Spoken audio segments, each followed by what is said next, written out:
Umaga po sa lahat, magkarpentero po tayo. So, ito po, tapos kasi ito ay inaano ng aso, ginagano nila, no? Kaya linagyan siya ng ng plywood para ito ang masira, ano nila. Kasi gustong pumasok siguro yung mga aso, so kaya ganoon. So ito, gumagawa pa kami ng lamisa. So aking mga kaapuhan, gumagawa kami. Yan. Kaya ang aking request sa kanila po ay habang gumagawa, yung parang naglalaro lang, no? Ibig sabihin naglalaro, pero mayroong ano siya, no? Mayroong tinatawag na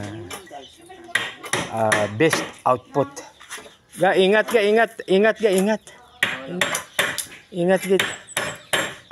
So yan, no? So sabi ko ay pag-iingat kasi pagkatapos ng trabaho dapat nakangiti pa rin tayo, no? So alalahanin po natin ang nakasulat sa awit 34:10, nagsabi ang maliyon ay nagugutom rin,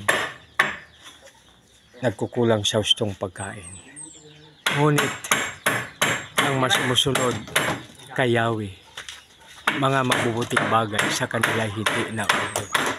Isang magandang umaga sa lahat. God bless you.